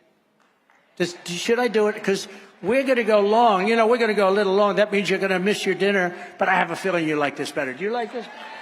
Should I do the snake? Should I? The snake. You know, it's about 100 degrees out, so if we're outside, you'd say, no, please don't do this thing. But it's great. This was a great song written a long time ago, and we sort of recast it, but it's true. And it has to do with terrorism. We're allowing people to come in. They're going to destroy our country. We have to get them out. We have to take them out. So this has to do with the fact that people are coming into our country through our borders.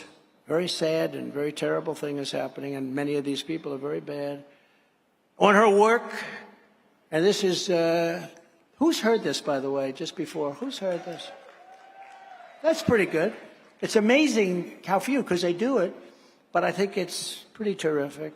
On her way to work one morning, down the path along the lake, a tender-hearted woman saw a poor, half-frozen snake. Her pretty colored skin had been all frosted with the dew. Poor thing, she cried, I'll take you in, and I'll take care of you. Take me in, O tender woman, take me in for heaven's sake. Take me in, O tender woman, sighed the vicious snake. She wrapped him up all cozy in a comforter of silk and laid him by her fireside with some honey and some milk. She hurried home from work that night, and as soon as she arrived, she found the pretty snake she'd taken in had been revived. Take me in, O tender woman, take me in for heaven's sake. Take me in, O tender woman, sighed the vicious snake. She clutched him to her bosom. You're so beautiful, she cried. But if I hadn't brought you in by now, you truly would have died. She stroked his pretty skin again and kissed and held him tight. But instead of saying, thank you, ma'am, The snake gave her a vicious bite. Take me in, O tender woman, take me in for heaven's sake. Take me in, O tender woman, sighed the vicious snake. I saved you, cried the woman, and you've bitten me, but why? You know your bite is poisonous, and now I'm going to die. Shut up, silly woman, said the reptile with a grin. You knew damn well I was a snake before you took me in. That's the end. That's the end. The snake. And that's what we're doing. We're taking in people that are very, very dangerous people. We're allowing them to come in, and they're being sent in here by the millions and millions and millions. Following the Eisenhower model, we will use all necessary state, local, federal, and military resources to carry out the largest domestic deportation operation in American history. I will use Title 42, which they ended, to end the child trafficking crisis by returning all trafficked children to their families in their home countries immediately. And to further deter illegal immigration, I will sign a day one executive order ending automatic citizenship for the children of illegal aliens, which brings all of those family members in with them. As the horrific riots in France have proved, we must also redouble our efforts to ensure that anyone who comes to America shares our values and assimilates into our culture. We want people who can love our country and cherish our country. Under the Trump administration, we imposed extreme vetting and put on a powerful travel ban to keep radical Islamic terrorists and jihadists out of our country, and with great success. You know that. You didn't see anything about that for 4 years, did you? And you would have seen a lot of it. When I return to office, the travel ban is coming back even bigger and much stronger than before. The United States will not be condemned for the same fate as countries like France, which are truly going through hell right now. I will also order our government to deny entry to all communists and Marxists as required by law. Our bigger problems is getting the ones that we have here out. The ones that got elected to office. We got some bad people, Shifty Schiff, and these people are sick people. They're bad people. They're liars and bad people. And I believe they hate our country. Our Democrat-run cities are more dangerous now than they ever have been in history. Crime has risen 100, 200, and even 300%. It is out of control with no end in sight. Just a few months ago, a savage illegal alien criminal in Texas with 4 prior deportations walked into his neighbor's house and executed an 8-year-old boy and an 18-year-old man and 3 innocent women, 2 of whom died immediately, along with a 6-week-old baby and a 3-year-old girl. This all took place in a very short period of time.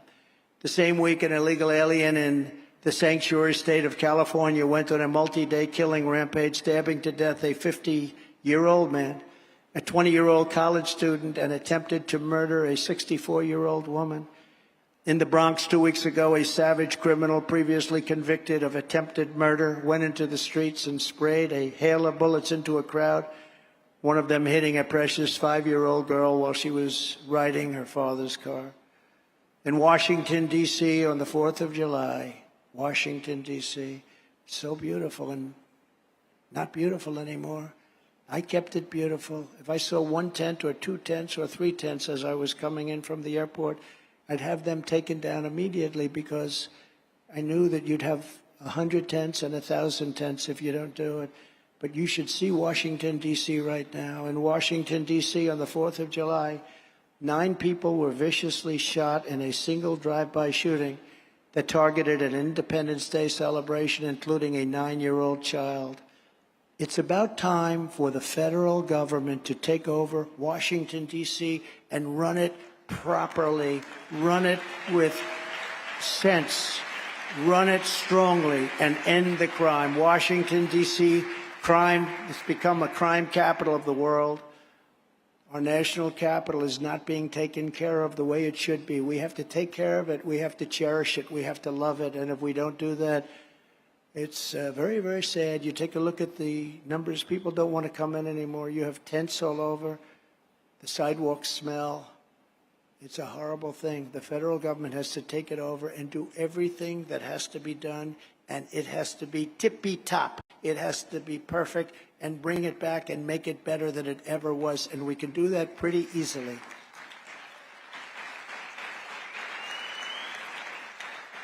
Because the people that are running it don't have a clue, or they do have a clue and they don't want to see it good, but it is really bad. To stop the Marxist prosecutors who release rapists and murderers while prosecuting and persecuting conservatives, Republicans, and others, I will direct a completely overhauled DOJ to investigate every radical district attorney and attorney general in America for their illegal, racist, and reverse enforcement of the law. To combat the scourge of homelessness that is plaguing Democrat-run cities, I will use every possible authority to get the homeless, drug-addicted, and dangerously deranged people off the streets and will get them medical care. But we can't have what's happening in San Francisco and Los Angeles and New York and Chicago and every other Democrat-run city. In all cases, they're Democrat-run. The liberal policies that indulge these social maladies are not compassionate at all. They're an insult to law-abiding, hardworking citizens who are living in danger. They're living in danger. People that love their country and they can't believe what's happening. They can't walk down the street. Atlanta, you can't walk down the street for a loaf of bread. You'll end up being shot. But then they come after me for a perfect phone call. You believe it? I make a perfect call. I have lawyers on the other end of the phone, on the other side. Nobody said, oh, it's inappropriate. I only talk appropriate. I know how to talk. And I have a perfect phone call. They said, well, was he pushing the election? No, he's complaining about a rigged election. Very simple. And the other lawyers on the phone representing the state and the Secretary of State, if I said anything wrong, they would have said, we don't like what you said. How dare you say? No, they didn't say that. In fact, we set up another call for the next day. But now I understand that they're looking at that call. Think of it. You got murderers all over Atlanta. Nobody can walk out, and they come after me. Remember the perfect call I made with Ukraine, the president of Ukraine, Zelensky. That's why, I respect him, because he could have grandstanded and said, oh, I felt threatened. He didn't feel threatened because it was a perfect call. Fortunately, we had it taped. This is even more perfect. But they want to do anything because they're sick, deranged people. And I don't think the people of the country will stand for it. On day one, I will sign a new executive order to cut federal funding for any school pushing critical race theory, transgender insanity, and other inappropriate racial, sexual, or political content on our children. We want great schools to lead to great jobs and to great lives and great success. I will keep men out of women's sports. How ridiculous. How ridiculous. How ridiculous. And I will sign a law prohibiting child sexual mutilation in all 50 states. Could you imagine 15 years ago having somebody stand up here and saying, we will stop child mutilation? Who would ever think of this? Our country is sick. The world is sick, frankly. And I will restore the Trump ban on transgender in the military. I had it stopped, totally stopped, and they approved it. I will not give one penny to any school that has to. If you have a vaccine mandate from kindergarten through college, you don't get anything. You don't get anything. I will also continue my long record of standing up to Big Pharma by creating a special presidential commission to investigate what is causing the decades-long increase in childhood diseases, autoimmune disorders, autism, obesity, infertility, and other chronic health problems. Just as I did 4 years, for 4 years we did this, I will fully uphold and support the Second Amendment. Nobody has ever done a job like I've done on the Second Amendment. And I will tell you, it wasn't easy. It wasn't easy, but we defended the Second Amendment like nobody else could have. I will defend innocent life. And nobody's done more than I have. And I will move heaven and earth to fully secure our elections Our goal will be one-day voting with only paper ballots. And of course, a thing called voter ID. The reason they don't want it is because without it, they can cheat. Actually, 88% of the Democrats want voter ID, but the leadership doesn't want because they can't cheat. Much harder to cheat. We want voter ID. One day, we want paper ballots. We'll have elections. France just had an election. 36 million people. By 10 o'clock in the evening, it was over. No complaints. It was over. You had a winner. You had a loser. But we go back to paper ballots, one-day voting. You can have one-day voting. It would be so good. You have these elections. They last 54 days. Where are those ballots? And I said, well, let's see. I think we moved them over to a different county. But until then, Republicans must compete and we must win. We have to win. This is what we must do to restore our country to greatness. The USA is a mess. Our economy is crashing. Inflation is totally out of control. China, Russia, Iran, North Korea have formed together as a menacing and very destructive and quite powerful coalition. Very powerful. Our currency is crashing, and we will soon no longer be the world standard, which will be our greatest defeat in 200 years if we lose the world standard in currency. That would be unthinkable. Couldn't have happened 3 years ago. Couldn't have even happened. But it won't happen with me, not even a chance, just like Russia would never have invaded Ukraine. Never, never, ever. And by the way, they didn't. You know, a lot of Democrats even say, I got to say, Trump kept them. They didn't. They didn't even come close. They would have never done it. And China would not have even thought about raiding Taiwan. If you took the 5 worst presidents in the history of the United States and added them up, they would not have done near the destruction to our country as Joe Biden and the Biden administration have done. We are a failing nation. We are a nation in decline. And now these radical left lunatics want to interfere with our elections by using law enforcement. It's totally corrupt, and we won't let it happen. 2024 is our final battle. With you at my side, we will demolish the deep state. We will expel the warmongers from our government. We will drive out the globalists. We will cast out the communists, Marxists, fascists. We will throw off the sick political class that hates our country. And we will rout the fake news media. We will defeat crooked Joe Biden, and we will drain the swamp once and for all. We made a lot of progress, but it's pretty deep. And in closing, the great silent majority is rising like never before. And under our leadership, the man and woman will be forgotten no longer. With your help, your love, your vote, we will put America first. We will make America great again. Thank you very much. Thank you, Turning Point. And God bless you all. God bless you all. Thank you very much.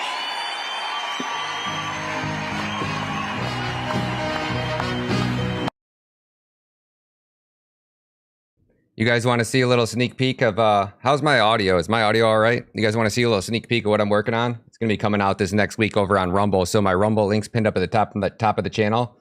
So I have this. I'm working on these Trump whiteboard videos. It's called Spygate. It's probably, in my personal opinion, it's one of the biggest scandals of our lifetime.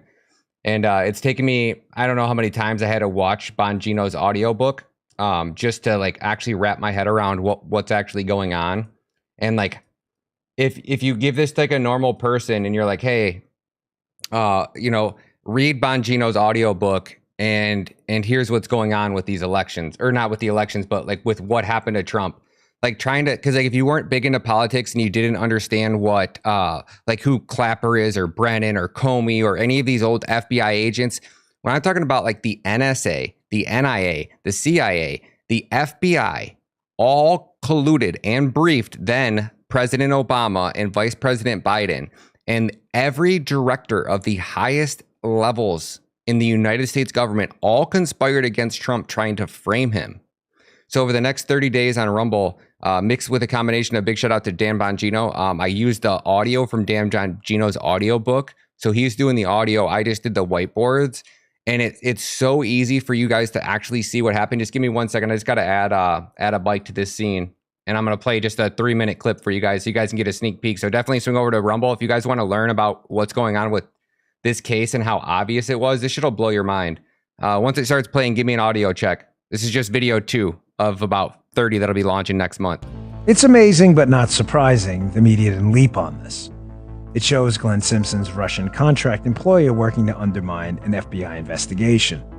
It's like these people are trying to outslime each other, like they are playing a game of unethical limbo. How low can you go? When it comes to who leaked and promoted this non-event, however, the answer gets much clearer. The only people who benefited were the ones invested in creating Spygate and building a collusion case against Donald Trump. Deputy Attorney General Rod Rosenstein, who was overseeing the Russiagate probe, and his own personal hero, Robert Mueller. The second reason, the real reason this story was leaked, was because Mueller needed it out there. By having the media printing and broadcasting sinister-sounding allegations, they provided the witch hunt with legitimizing cover and media stories to generate public rage and anger. On July 12th, the FBI knew there was no collusion after Samachornov told them everything. But the Mueller team suppressed this evidence and instead obtained a search warrant for the communications records and documents from all the attendees of the June 9, 2016 meeting at Trump Tower. Mueller was appointed special counsel on May 17, 2017, quote, to oversee the previously confirmed FBI investigation of Russian government efforts to influence the 2016 presidential election and related matters, end quote, as the Department of Justice press release put it. So when July 2017 hit, he had already had 6 weeks to figure out just what hard evidence of collusion existed, and he determined it was pretty damn flimsy. Faced with this realization, Mueller's team went all in. He needed to create the impression that the Trump collusion story, which was literally fiction, was the gravest threat to America since Watergate. So less than 2 months into his investigation, and to save the reputation of his beloved FBI by proving the campaign was out of control, he told his team to pull out all the stops. Like legal alchemists, they would somehow apply legal pressure to magically turn fantasy into reality. In terms of Russiagate headlines, no month was hotter than July. Here's what went down. The meeting at Trump Tower was leaked. Don Trump Jr. was forced to release a few embarrassing emails, and a slew of campaign figures and prominent Russians would now go under the prosecutor's microscope. The best way to shut people up? Make them think they're at risk of an indictment. On July 26, the FBI staged a pre-dawn raid on Paul Manafort's home in Alexandria. It was a nasty, get-tough raid. Subpoenas to obtain Manafort's records had already been issued, but nothing says, quote, we think you're guilty, end quote, like a shock-and-awe raid. And subpoenas just aren't as dramatic as TV images of agents in FBI jackets carrying computers out of a house. The next day, July 27th, disturbing text messages between senior FBI agent Peter Strzok and high-level FBI lawyer Lisa Page were forwarded to FBI Deputy Director Andrew McCabe from DOJ Inspector General Horowitz. These communications revealed the information laundering operation behind the dossier and forced Mueller to understand that the FBI investigators had nothing on the Trump team either. In Strzok's own words, quote, there was no there, end quote. And that means that the real case wasn't about Trump-Russia collusion, it was about some bad apples and law enforcement and intelligence communities running spy operations on Donald Trump and his campaign. McCabe then immediately pulled Strzok off Mueller's crack investigative team.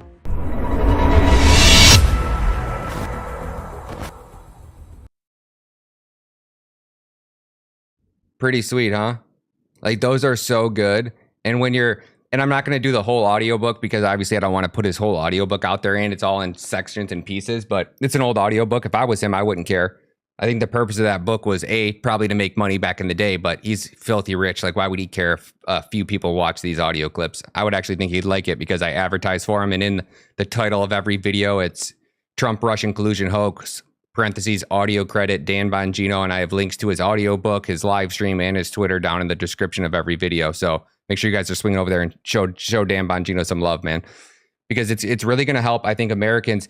So I listened to his audiobook 3 times. I understand enough about politics, but when you start talking about like the assistant deputy director of the FBI and the so-and-so of the NSA and the former general and the inspector general, and this person was an attorney and he got turned over and into this, and I'm just like, it's like so hard to listen to that audiobook. You get a really good idea of what's going on because you hear names and you can hear the story. But until you put names to faces and you start looking at it, you're like, oh my gosh, like the director of the NSA. Let me pull up this picture and show you guys what I'm talking about here.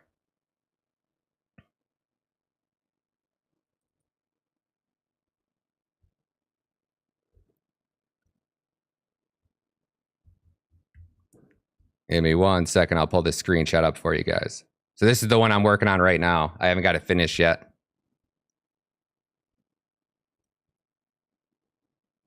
So look at this. So like James Clapper, right? He was the former director of national intelligence, the NIA. Then you have John Brennan, who was the former director of the CIA, working with James Comey, the disgraced former FBI, like the highest up of the FBI. And then you had Michael Rogers, who was the highest up. He's the former director of the national security, the NSA. And these people all colluded together. They briefed Obama. They all knew the story was a lie. Their intel and all their sources told them that it was a lie from the very beginning. Before any of it leaked, before the Steele dossier, before all of it, dude. All of it. And they ran that story and tried to brainwash us for freaking 4 years. They sent agents, like they had MI, and it wasn't just our agencies. It was MI6. It was other foreign countries working with our CIA, the FBI, the NSA, all of them colluding, trying to frame Trump. They sent Papadopoulos over to, where was it? So he went to somewhere in like Europe to meet. He thought he was going to be meeting with somebody that was actually going to be giving them like dirt on Hillary. Like, here's what Hillary Clinton was doing. And they tried to set him up. And one of like the MI6 agents tried to pay him $10,000, like just to give him $10,000. Like, I don't know the whole story of it. I haven't got too deep into that part of it yet. But they tried to give him $10,000. So that way, when he flew back to the United States, the FBI was already at the airport waiting for him. So they were entrapping him. They were trying to get Papadopoulos to take this money and then fly into the United States with it and then rack up more charges against him so that they could try to pressure him into turning over dirt on Trump. But all of the agents, all of the FBI, everybody that dug into Trump, we're talking about every government agency in the United States. They couldn't even find one crime to pin on this guy. Not one. So like, I mean, if they dig into my life, I could probably be in jail for a couple of years for something I did, whether it was taxes or this or that, who knows? You know, and you look at Trump and his record is that prestige that the most powerful government agencies all around the world couldn't frame him, couldn't frame somebody on his team, couldn't set him up for something, anything. And you want to convince me that this guy's a bad man and he's not going to put America first? When has he ever done that? So I just really hope enough people wake up and, enjoy watching these videos. And once you start putting it together, you're like, oh my gosh. I hear people talk about Trump did this and there was Russian collusion, this and that. When I got into Dan Bongino's audiobook, I'm like, whoa.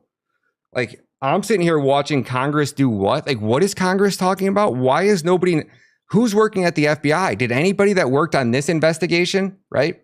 Did any FBI agents working at the FBI work under James Clapper? Did anyone work under Brennan? Did anyone work under Comey? Did anyone work under Michael Rogers? And are any of them still there? And if they're still there, are any of them working on the current Trump cases? Are any of them working with Jack Mueller? Has Jack Mueller talked or Jack Smith talked to any of these agents? Has Jack Smith been coordinating with any of the DOJ agents who worked under, or the NIA agents who worked under Clapper? What about the CIA agents who worked under Brennan? Where are those 50 spies at? What about James Comey? How many FBI agents worked directly under James Comey? Because if you were working at the FBI then and you worked under Comey, you had to have known something was up. You had to have known this was bogus. You had an opportunity to come out as a whistleblower and you didn't come out. So why is Matt Gaetz, why aren't these politicians, where's McCarthy at? Why isn't McCarthy trying to get to the bottom of this? And this is the shit that makes your blood boil because you're like, whoa. There wasn't just a little bit of evidence. This wasn't, oh, we just got it wrong. No, this was, you knew the evidence was fake. The Durham investigation just proved that.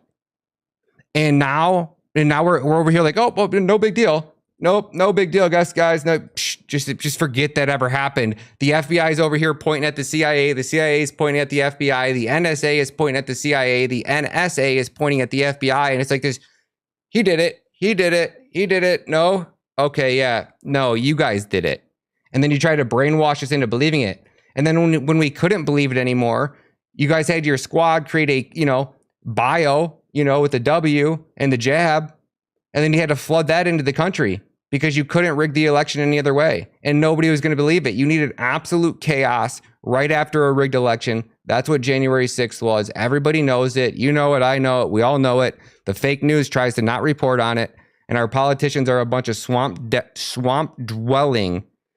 I don't even think they're swamp creatures. They're like the sewer rats. It's not even a swamp. It's really like the sewer. And anybody that just voted to not censor Adam Schiff, you're a sewer rat. Anybody that voted to not make transgender surgery, mutilation against children illegal, you are a sewer rat.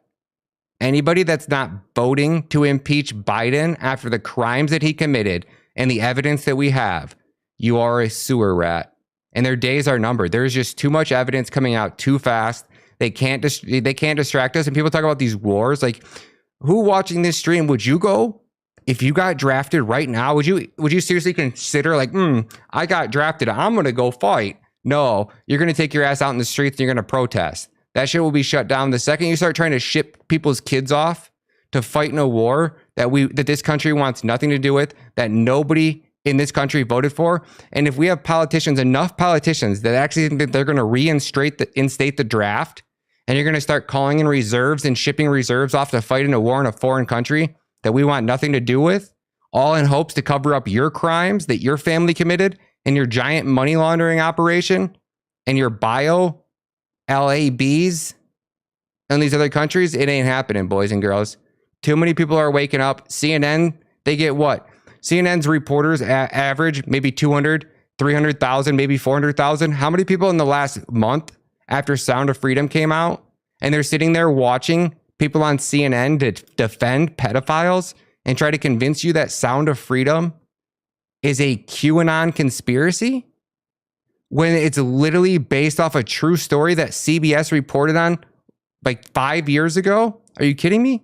How many people are no longer watching CNN after that? So their ratings, went from 400,000 to 200,000 to 300,000? And that's their best shows. Their biggest shows are getting a couple 100,000. And that's with every airport, universities and high schools force their kids to watch CNN. Universities, bars, restaurants, airports, all these woke outlets or bars or restaurants or places that people watch TV, they're all playing CNN. So you add that into the mix, how many Americans are actually going home and watching CNN? Probably a very few. And those are the absolute sheep of the sheep, like the bottom feeders. Like those are the people that you have to rip the warning labels off everything and just let natural selection take its course, because these people couldn't fucking fight their way out of a wet paper bag. I'm going off. Sorry, guys. Should probably end this stream before I get my channel deleted. I love you guys. Do me a favor. Follow me over on Rumble. We're on LFA TV every Monday through Friday at 2 p.m. My show is called Matter of Fact. If you guys want to, learn about what's turning the frogs gay and all the truthful stuff that we just can't talk about over here on YouTube, please join us over there on Rumble. Home of the free speech, land of the brave. Love y'all. Have a great, what is today? Saturday? Happy Saturday. God bless you all. God bless America. God bless Donald Trump. I'm out. Peace.